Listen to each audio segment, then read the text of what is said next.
the girl and proceeded.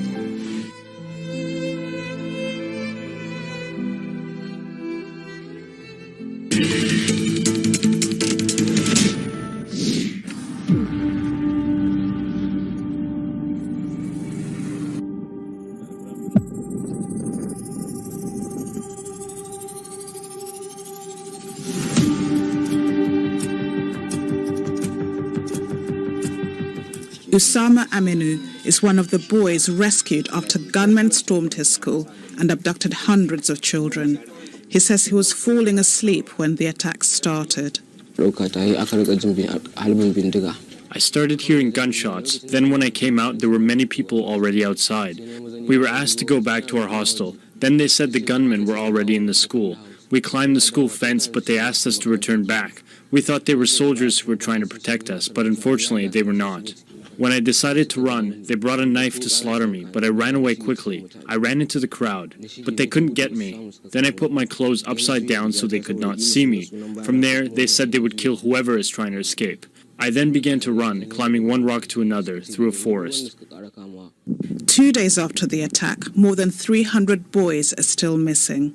Their parents are desperate.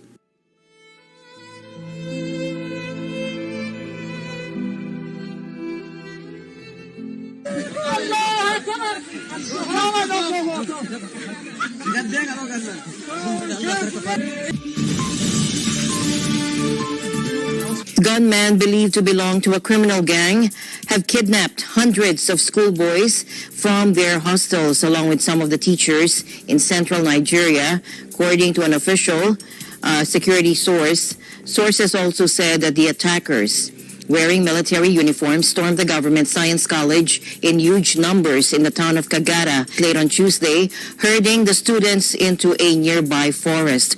Tonight, at least one person is killed and dozens of students and teachers abducted from a school in northern Nigeria. The government sends in the military to try and track down the kidnapped. The attackers wore military uniform and also carried assault rifles. They entered the school under the cover of darkness and went to the staff quarters, where they abducted some staff and members of their families. From there, they moved to the hostel, where they chased terrified students. One student was shot dead as he tried to escape. The abducted persons were moved into a forest, and it is believed they are being held in the forest.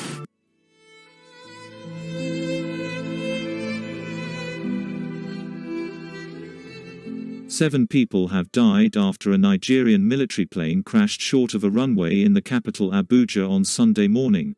The plane was on the way to Minna, in the northern state of Niger, to try to rescue 42 people who had been kidnapped. The Chief of Air Staff has ordered an immediate investigation. In a series of tweets, the Air Force asked the public to remain calm, await the outcome of investigation. Air Force spokesman Air Vice Marshal Ibakunle Daramola said that all those on board the small aircraft had died.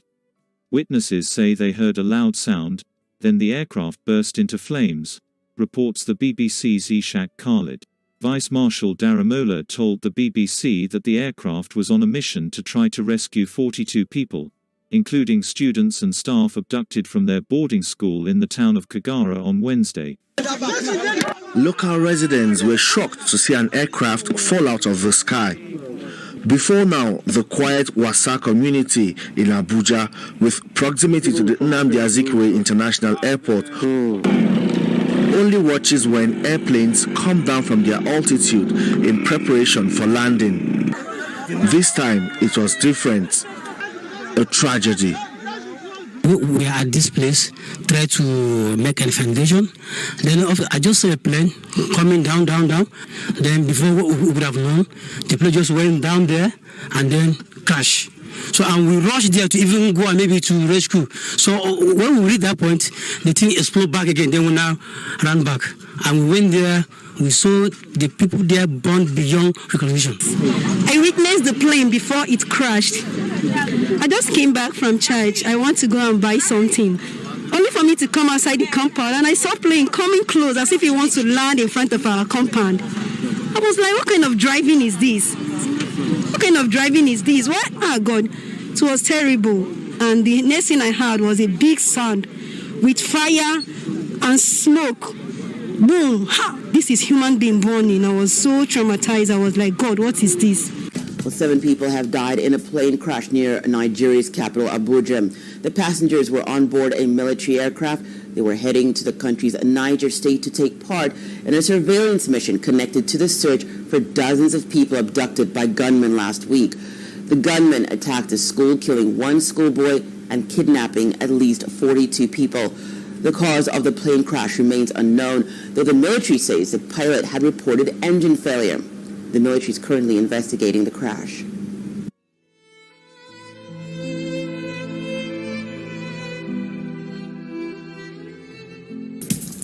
Meanwhile, suspected armed bandits raided a school dormitory in northwestern Nigeria overnight. A teacher and parent told AFP on Friday, raising fears of another mass kidnapping in the region. More than 300 girls are unaccounted for after a head count of remaining students, said a teacher at the government girls' secondary school, Jangebe, who asked to remain anonymous. He said the attack happened around 1 a.m. or midnight GMT, but did not provide details on the number of students present in the school at the time. Heavily armed criminal gangs in northwest and central Nigeria have stepped up attacks in recent years, kidnapping for ransom, raping, and pillaging. Just last week, 42 people were taken by a gang from a school in nearby Niger State. In December, more than 300 boys were kidnapped from a school in December in Kankara, President Muhammadu Buhari's home state of Katsina, while he was visiting the region.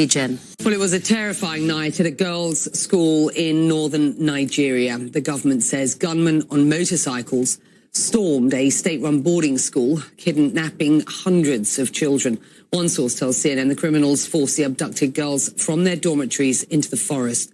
Some managed to escape the attackers, but it is believed more than 300 have been kidnapped. One police officer has also been killed. It is the second such brazen abduction in just over a week, and parents are distraught.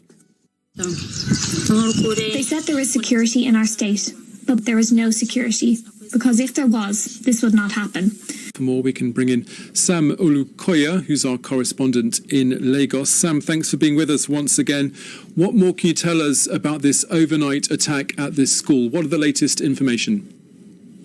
Well, I've been speaking with people in the area, including some parents, and they gave me a vivid account of what happened. It said that quite a large number of armed men went to the school. They divided themselves into 2 groups. One group attacked a military camp that was quite close to the school, and then the other group attacked the school. They were there for several hours. They were able to put the children together, and then they marched them into the bush. Officials in Nigeria's Zamfara state are in touch with gunmen who abducted 317 schoolgirls last week and are negotiating their release. The armed men took the girls from a boarding school in the northwestern part of the country, the region's second school kidnapping in just a week. Zamfara's governor ordered all boarding schools to close immediately after the kidnapping. It's a place where they should have been safe. But more than 300 girls were abducted from their boarding school in northwest Nigeria, taken from their dormitories at night. Among them were Yunus Muhammad's 4 daughters. Daddy called me, tell me the situation. We tried to come by that time.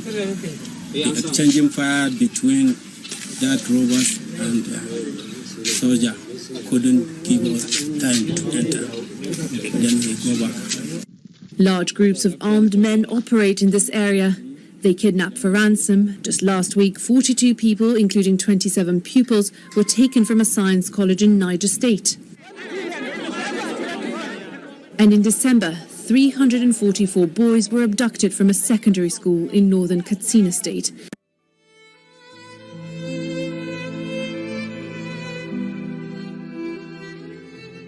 We begin then with that breaking news out of northwestern Nigeria, where more than 300 schoolgirls have been kidnapped. It happened in Zamfara state. Gunmen arrived at night, shooting sporadically, and took the girls into the bush. What's left behind in these rooms indicates the girls left in a hurry, and probably in shock. The attackers shot through glass windows to force them out. Personal effects strewn across the floor. They were gone only for a few days, but the dry weather casts thin layers of dust on what was left behind. At the school entrance, the lone security guard tried to stop them, but failed. After a short patrol of the school perimeter, I went back in. Shortly after, I saw someone on the wall. I pointed my gun at that intruder. I heard him telling others to shoot me. I hid and I called for help. No one was able to help because they've surrounded the school. Although there are 2 security posts within a few hundred meters of the school in this northwestern state of Zamfara, not enough support reached him. A police officer who attempted to stop them was shot dead by the attackers. Marwana Tishitu is among students who evaded capture. They now start shooting, shouted, everybody should come out. If we catch anybody inside the building without coming out, we are going to shoot them. So our sisters just came in out, running to the gate. Ismail Hassani is still waiting for the news of his 10-year-old daughter, his sister, and a friend's daughter. I've never been in such a confused state. I haven't slept much, nor eaten well since then. There is no joy, no laughter anymore in this house. Back at the school, a few parents hang around for news of their children. With them, security personnel guarding empty classrooms and hostels. Just a few days ago, these hostels were full of life. 550 girls were here chasing their dreams. Some wanted to be doctors, others teachers. Then as they prepared for the night, armed men burst in. They herded and drove 317 girls into the night. Now the halls of residence are empty. The government of Zamfara State has now shut down all boarding schools in the state. But for some, the damage has already been done. Some parents insist their daughters aren't going back to school, saying the Nigerian government has failed them. Hello and welcome. The President of Nigeria, Muhammadu Buhari, has welcomed the release of 279 schoolgirls abducted by gunmen last week. The governor of Zamfara State said he'd negotiated with the kidnappers and come to an arrangement. Most of us got injured on our feet and we could not continue trekking. So the captors said they would shoot anybody who did not continue to walk. We walked across the river and they hid us and they let us sleep under shrubs in a forest. This is a different sort of assembly for these schoolgirls to attend in the Nigerian state of Zamfara.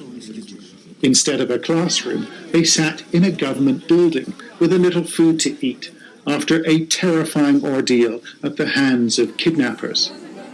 279 were captured at their school in a town called Jigebe, then forced to march into the forest. Most of us got injured on our feet and we could not continue with the trekking. They said they will shoot anybody who did not continue to walk. While we were walking, they were hitting us with guns and beating us with a cane and telling us to move on. Mass abductions have become increasingly common in northern Nigeria as criminal gangs and bandits seek payment for the children's return. For the pupils and the parents, it can be traumatic. Security analysts warn this criminal activity won't go away. For us to hear that all of them have been released, we were happy about that, But then you now say to yourself, where next? Because you're wondering, where is it going to happen again? Is it still going to be in Zamfara? Is it going to Niger? Is it moving to Katsina? That's a big issue. The girls were taken by a gang of men, 100 strong, in military-style uniforms. Local officials said they negotiated the girls' release. It's a common practice, and it may be necessary, but it fuels these terrifying crimes. John Sparks, Sky News. They arrived at dawn, limped their way into the office of the governor, exhausted, and some too sick to walk. They served meals in an office where normally cabinet meetings are held. With their first decent meals in days, they gathered the strength to tell us what happened They drove us like animals. Some of us were falling and getting injured. They made us trek for 2 to 3 hours and spent the first 2 days in the camp. They pushed us forward, threatening to kill anyone who refused to move. Despite the blisters on our feet, they forced us to walk further until we reached the second and then the third camp. The 279 students were kidnapped while they were sleeping in their boarding school dormitories in the town of Jangebe, in circumstances similar to the Boko Haram kidnapping of more than 270 girls in Chibok in 2014. It's not clear if these girls will have the courage to return to school, or even if their parents will allow them to return. The governor of Zamfara State insists dialogue with the bandits will continue despite the pitfalls. It's a very dicey situation. A lot of people are questioning the rationale behind negotiating with criminals like this, which will embolden them in terms of money, getting money from the government, or also rearming themselves and conducting more daring attacks.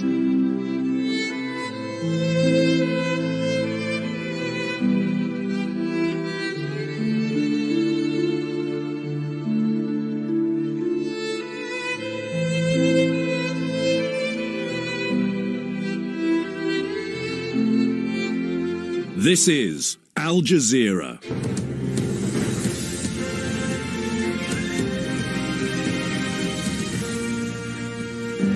Well, we begin this bulletin with breaking news out of Nigeria. There are reports that gunmen have kidnapped students from a college there. That abduction happened in Kaduna State in the northwest. This is CNN Breaking News. I want to get you back to Nigeria now, where more parents will be in torment and the country's kidnapping crisis deepening. As we have been reporting, a forestry college in northwestern Kaduna State is the very latest target of gunmen. Right now, it's not known how many students were grabbed at gunpoint after an assault overnight. What we do know is that this is the fourth time students have been abducted since December, and Nigeria is reeling.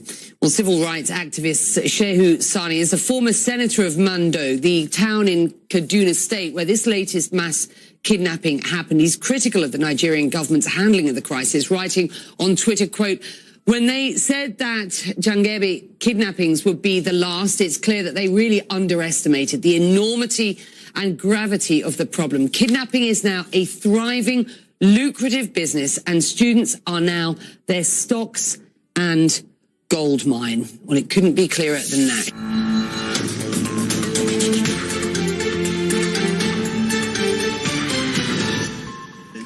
Outside Mando's Federal College of Forestry Mechanization, a hole blasted through a wall into the grounds. Gunmen had stormed the school in northwest Nigeria, abducting at least 30 students. It's just the latest in a string of such abductions in Nigeria over the last 4 months, and comes just 2 weeks after nearly 300 schoolgirls were kidnapped in Zamfara State.